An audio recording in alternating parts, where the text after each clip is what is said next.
Jen here. In this short video, I want to talk about how to overcome procrastination. This is something that I've learned recently and applied myself, and I wanted to share it with you. I think that procrastination is something that universally plagues us, but it might be more common amongst creatives, performers, business people. Knowing what to do and yet not doing it and not moving forward seems to be something that plagues those of us when we feel a lot of pressure on ourselves. This is particularly true in the case of, say, fitness and health. We know what to do, just somehow we can't apply ourselves to do it properly. It's not an intelligence or a knowledge factor. There's just something blocking us between what we know we need to do and what we can actually do and implement on a daily basis. Now, it's not exactly laziness, though this is a term that can be labeled over procrastination.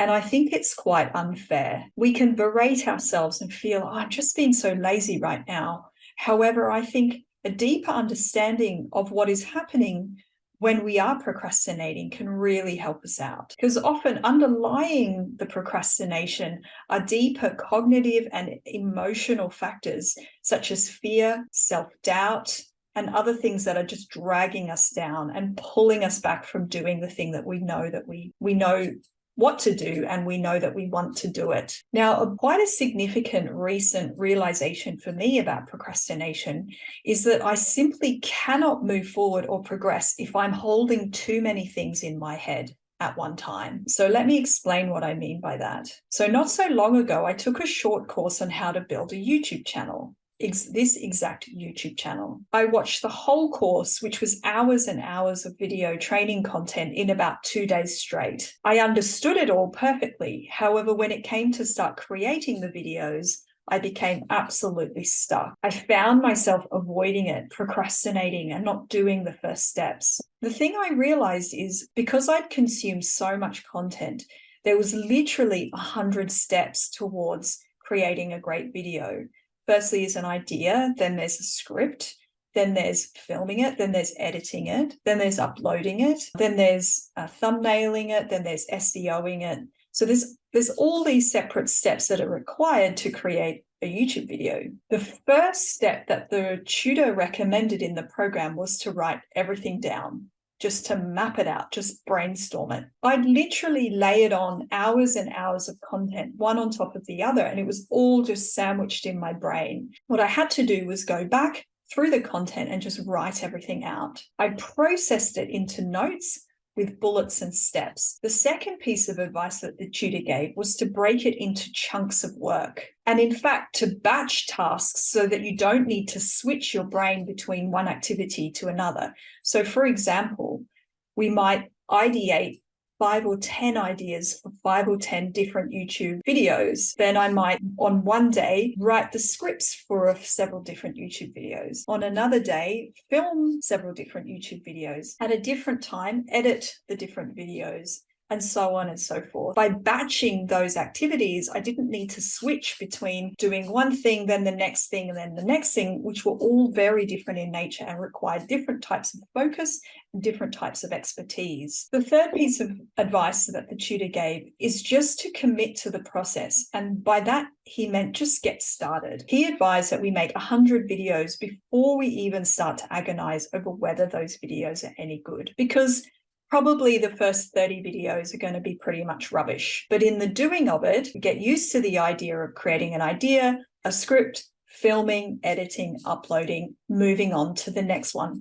Script, film, edit, upload. Do that 30 times, and then you've got rubbish that you can get out of the way and actually start to craft better ideas and actually improve more small and nuanced things as you go along. In doing so, you just get used to the rhythm of creating, uploading, and sharing without complicating things, just using an iPhone, just using a free editing tool, just creating a very simple idea and just publishing it. Things that would hold you back is agonizing about editing, agonizing about professional production quality, agonizing about the details of a thumbnail or the details of end screens or audio tracks and things like that. By just doing it, we just cut through all of that. Just film something, edit something, publish something.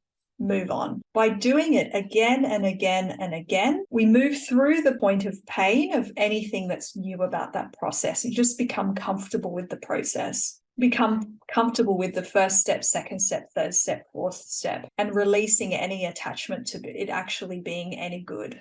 He recommended that after 30 videos, start to focus then on actually improving the process, a better script, maybe slightly better production quality, maybe slightly better editing quality, maybe slightly better thumbnail quality, and so on and so forth. Only after publishing 80 videos would you need to care about making it business worthy. And just for clarity, doing this YouTube course for me was 12 months ago now, and I am yet to publish my 80th video. When you think about it, you can probably average about 1 or 2 per week, which is about 50 in a year, or maybe 80 over 1 year. So we're talking about a whole year of content before you even really care about, is this business worthy? So to summarize, the biggest hitch for a creative or an entrepreneur to actually just producing is getting stuck with all the knowledge up in our head. It can become about knowing everything